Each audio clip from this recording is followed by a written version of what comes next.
জাতীয়তাবাদী দল ওদের মধ্যে কোনো বিভেদ নেই, যেটা সত্যি প্রশংসার দাবিদার। প্রিয় সাথী ভাইরা, আজকে আমরা যখন আলোচনা সভা করছি ঠিক তখন আমাদের প্রিয় মাতৃভূমি বাংলাদেশে চলছে আতঙ্কিত জনপথের রাজত্ব। আপনারা জানেন সারা দেশে সীমাহীন নৈরাজ্য, হত্যা, গুম, লুটপাট, ধর্ষণ, লোডশেডিং, শেয়ার বাজার লুট, দ্রব্যমূল্যের ঊর্ধ্বগতি, এক কথায় কি বলা যায়, এটাকে আইএমএ জাহিলিয়াতের যুগ। প্রিয় সাথী ভাইরা, আপনারা জানেন সারা দেশ আজ ভারতের অঙ্গরাজ্যে পরিণত। মঈনুদ্দিন ফখরুদ্দিনের ঘাড়ে চড়ে ভারত থেকে বস্তা বস্তা টাকা এনে আওয়ামী বাকশালীরা এক মাস ষড়যন্ত্রের নির্বাচনে জয়লাভ করে দেশে এক অন্ধকার যুগে ঠেলে দিয়েছে। একের পর এক তারা নীল নকশা বাস্তবায়ন করে চলেছে। পার্শ্ববর্তী দেশের ষড়যন্ত্র প্রথমে কি আঘাত হানে? দেশপ্রেমিক বিডিআরকে রক্ষণ করতে।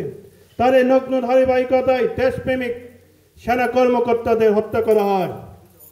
এই সেনা কর্মকর্তাদের অপরাধ কি ছিল?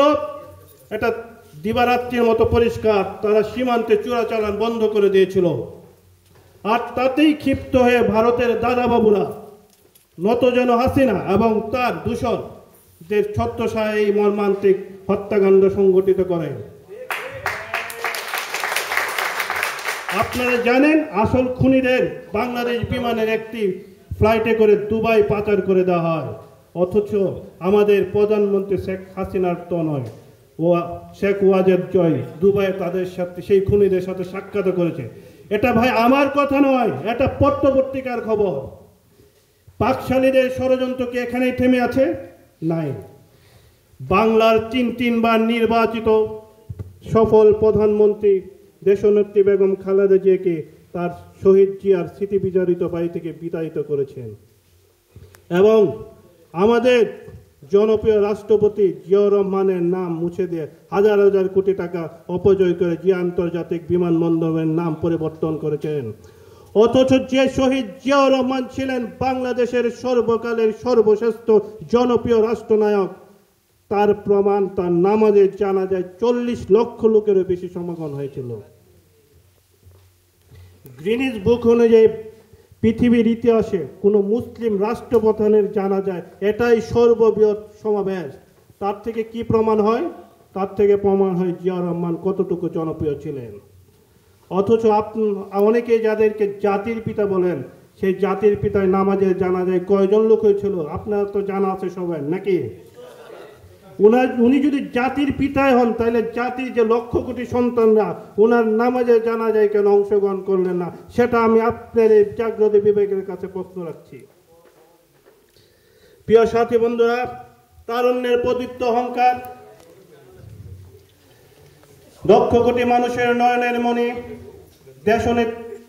জননেতা তারেক রহমানের বিরুদ্ধে ষড়যন্ত্রমূলকভাবে একের পর এক মিথ্যা মামলা দেওয়া হচ্ছে।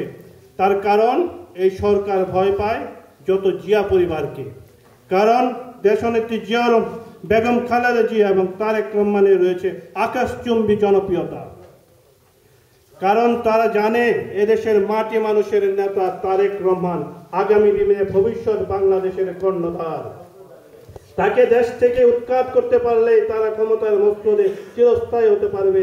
তাই তো তারা মরিয়া হয়ে শহীদ জিয়াউর রহমানের রক্তে গড়া সংগঠন বাংলাদেশ জাতীয়তাবাদী দলকে নির্মূল করার গভীর ষড়যন্ত্রে লিপ্ত। কিন্তু আমি দ্ব্যর্থহীন কণ্ঠে বলে দিতে চাই, আপনারা যতই ষড়যন্ত্র করেন বাংলাদেশ জাতীয়তাবাদী শক্তিকে নির্মূল করার শক্তি সাহস আপনাদের কখনোই ছিল না, ভবিষ্যতে হবে না ইনশাআল্লাহ।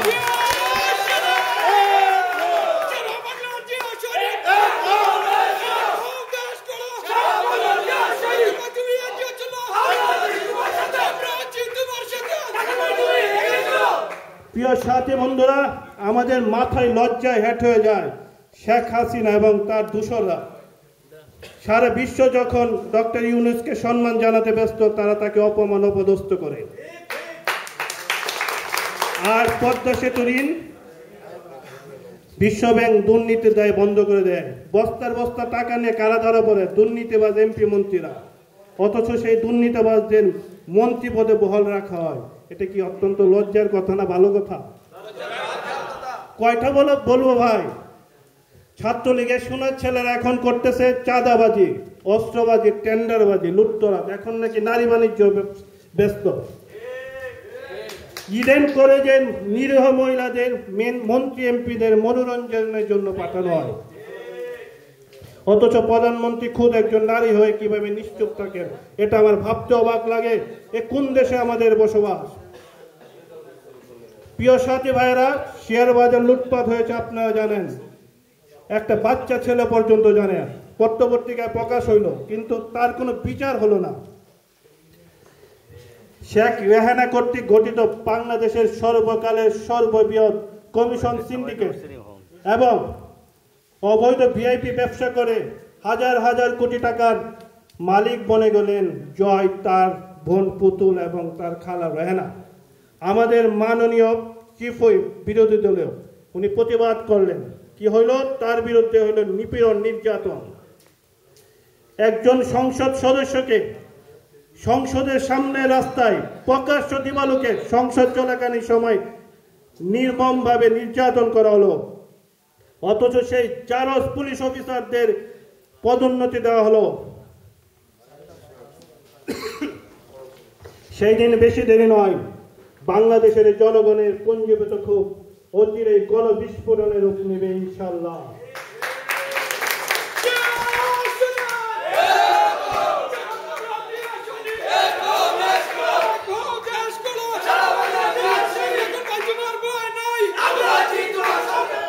প্রিয় সাথী ভাই, আমার পূর্ব বক্তা বলেছেন সাগররুনির কথা।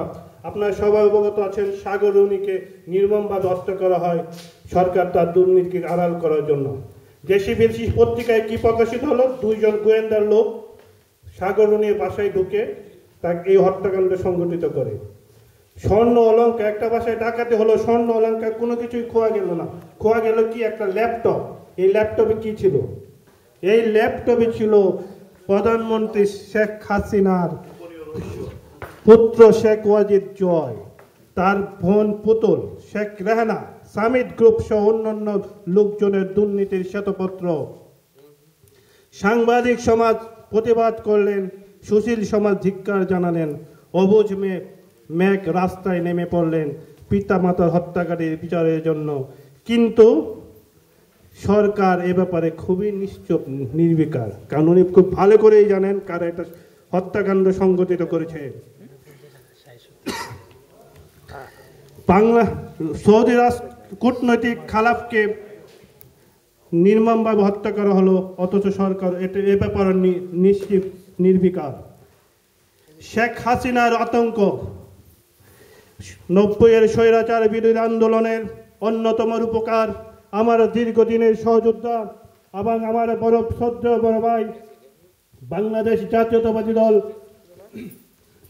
জাতীয়তাবাদী দলের সফল সাংগঠনিক সম্পাদক, সাবেক সংসদ সদস্য জননেতা ইলিয়াস আলীকে গুম করা হলো। এই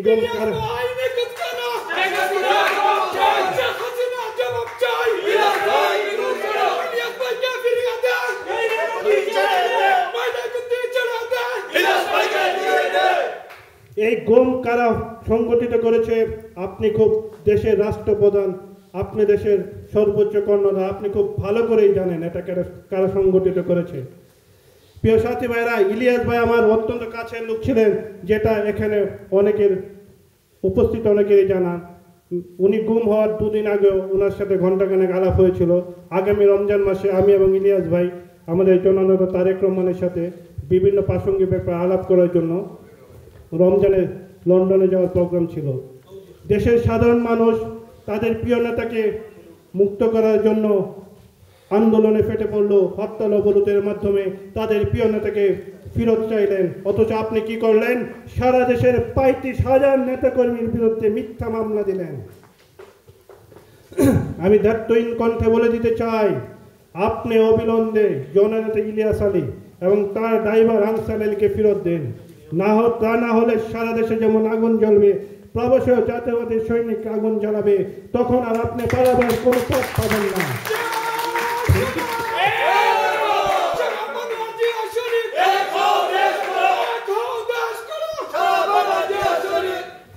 সুরঞ্জিত বাবু অনেক সময় সুরঞ্জিত বাবু অনেক সময় রসিকতা করে অনেক কথা কয়। একবার উনি বলছিলেন,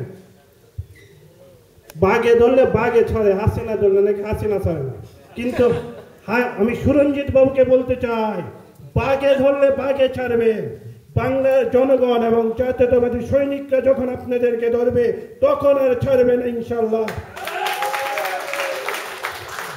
তাই আপনারা আপনাদের জুলুম নির্যাতন বন্ধ করুন, তা নাহলে এর পরিণতি ভয়াবহ হবে।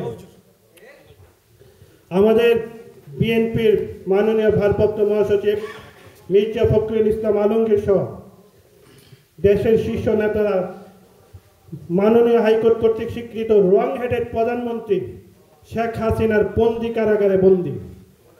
সংগ্রামী সাথী ভাইরা, আমি দায়িত্বহীন কণ্ঠে বলে দিতে চাই, আপনি অবিলম্বে নেতাকর্মীদের উপরে মিথ্যা মামলা তুলে দিন, না হলে কামরুল, ভীমরুল, সাহারা, চুরঞ্জিত, যার নামে সুরঞ্জিত বাবু নাম হয়ে গেছে তার চুরঞ্জিত বাবু হানিফাদের বাংলার মাটিতে দিগম্বর করে মাথায় খুললে সারা দেশের মানুষ বিজয় উল্লাস করবে। সেই দিন বেশি দেরি নয়।